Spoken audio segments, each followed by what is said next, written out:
and leave them vulnerable to What is up, you attack. guys? It's me, Max5 here, and welcome back to another video. In today's video, I like to introduce a new segment I like to call Pro Cons. So basically, the idea of Pro Cons is that I will be giving you all the pros and cons of upcoming games and games that were just recently released. In today's video, as you can see in the background, we'll be talking about BattleBorn Beta. So while it is not the full game, it is the beta and it's currently going on right now, so if you haven't checked it out, definitely pick it up. It's completely free. Anyways, this game has a lot of pros, but has a lot of cons in my opinion also. And so, full disclosure before we begin, these are all going to be from my own personal opinions and thoughts. So these aren't, all of my pros and cons, aren't official facts. Just to get that out of the way. Anyways, let's start with the pros, because this game has a lot of them. Anyways, pro number one. This game has a lot of characters. It has a large variety of characters that you can choose from, and each character has a unique weapon and unique ability, and I think that really makes the game a little bit more diverse in how you get to play it. Pro number two is the fact that this game has a lot of humor. Now, if you're familiar with the Borderlands series, these guys are the same creators, so it's basically the same kind of humor as Borderlands humor, and that's actually kind of a good thing. It doesn't feel overused and tiresome. It actually freshens up their humors and jokes, and proves to be quite a funny experience in my opinion. Pro number three is the fact that this game introduces a new PvP, player versus player system, which was not in Borderlands. So as you know, Borderlands was really based on player versus versus everyone, while this game allows you to fight other players. And so that's something that will keep the game fresh and keep you coming back to it. Pro number four is its new upgrade system. Unlike Borderlands, where you had one character and you had to upgrade that character's skill tree to the max, this time around, you have each match you play, your character has a new skill tree. So basically, it allows you to customize and upgrade your character every time in very different ways. So while the variation is only two sides, left and right, unlike Borderlands where you had a very more complex tree, it still gives it a different feeling every time you play with the same character. Pro number five is its new gear system that was introduced. So unlike Borderlands again, where you customize each character and you get gear, this time around you collect different types of gear and put it in a loadout, and each time you start a new game or match, you choose which loadout you want, and then in game you have to buy with in-game currency, which you get by killing and by collecting shards. You can activate that gear, so it's not always active. You actually have to choose your money wisely and activate it. Pro number six is its visuals and graphics. While the graphics aren't exactly the greatest, they are definitely very good and very appealing. The graphics are, as you can see, very cartoonish, similar to Borderlands, but that's nothing to complain about. They actually prove to satisfy your visual needs and actually run very smoothly with this style of gameplay and humor. Pro number seven is its gameplay style. Like, for me, a big part of a game, for it to be good, is its gameplay and how smooth it runs and how fun it is. So this game is exactly that. It moves very smoothly. You actually feel like you're in there. It doesn't feel clunky or heavy at all. And finally, pro number eight. This game is basically identical to Borderlands, and to me, that's actually a good thing. To some, it might not be so much. It's basically, you play this game and you know it's by the same creators as Borderlands, even if you didn't know. That's how identical it is. It runs exactly same kind of camera perspective, same kind of movements with the hands, same kind of shooting.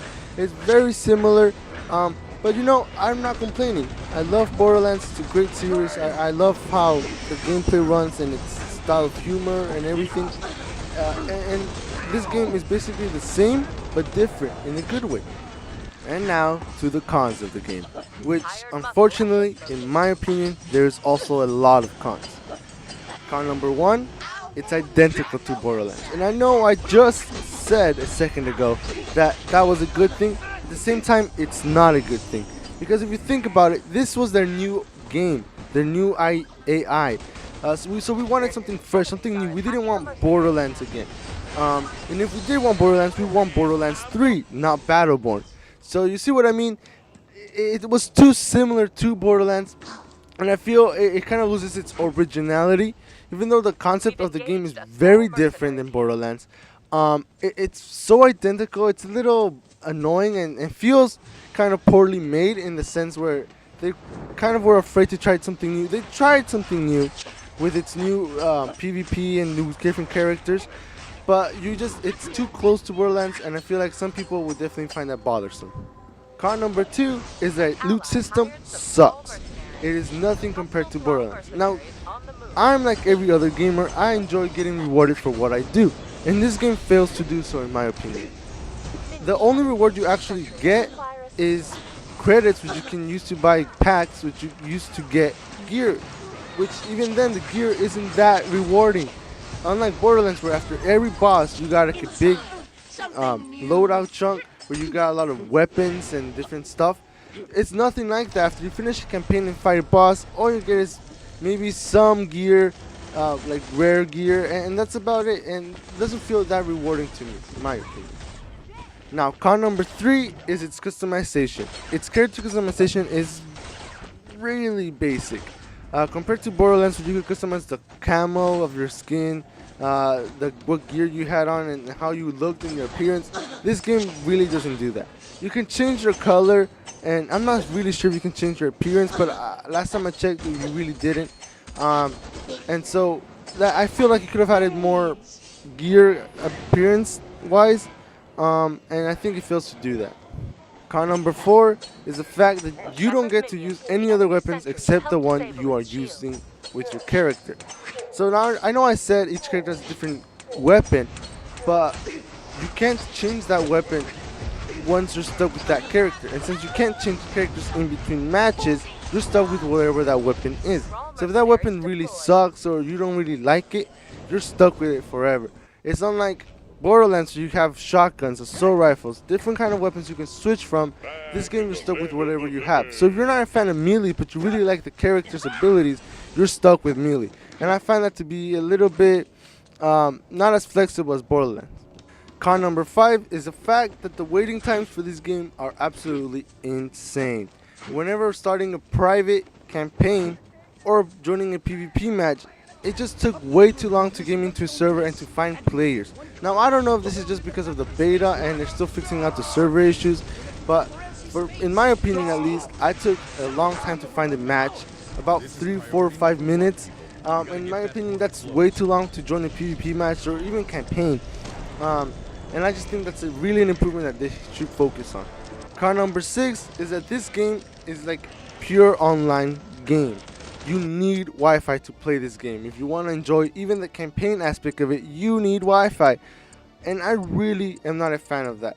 I love playing online as much as every other person in the world.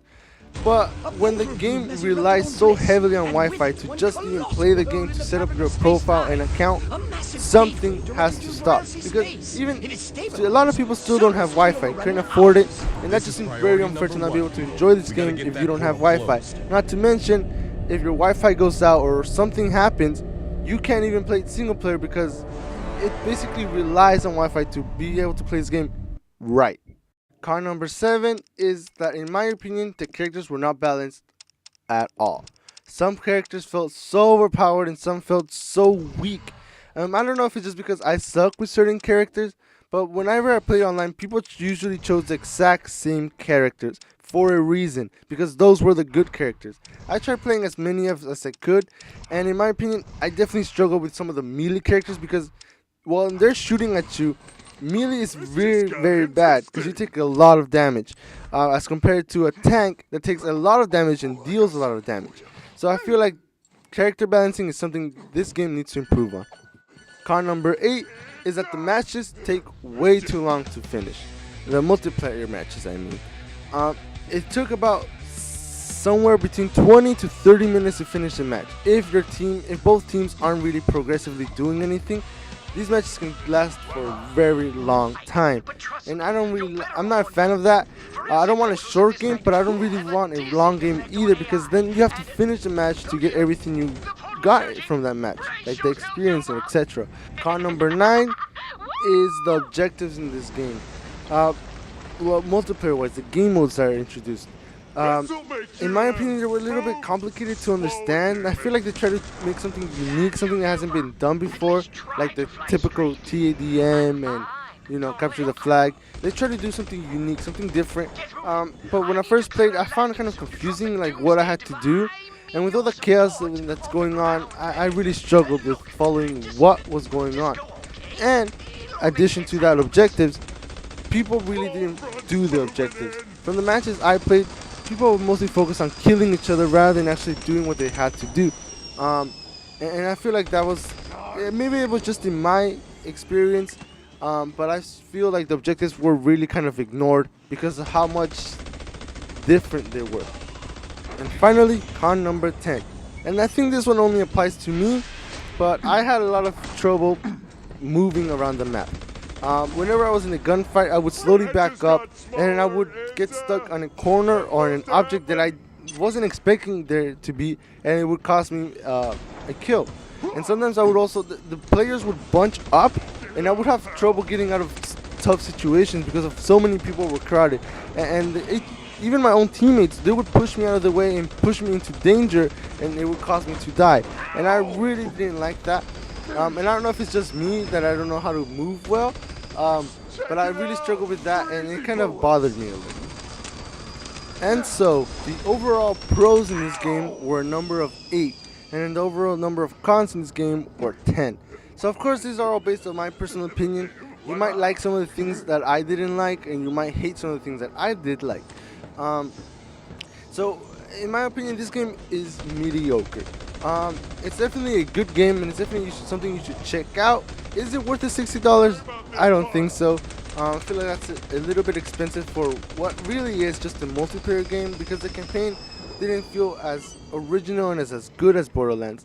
And in my opinion, it definitely has a lot of flaws that could be fixed, but because of how fun it is, which is I think the main objective of these developers, it kind of overlooks all of its flaws because of how fun and addicting it can be, especially with friends.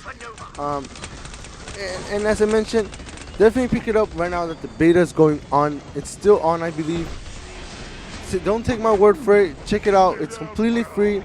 And tell me what you think. Put it down in the comments. Do you agree with some of my pros and cons? Do you have anything else you want to add? And what do you think of the game? Is it really worth the $60? Are you going to pick it up? Anyways, that's about it for this video, you guys. Thanks for watching this pro cons new segment that I'm introducing. Hopefully I get to introduce this with upcoming games, and we'll see how it goes. So thanks for watching, you guys, and I'll see you guys in my next video. Bye.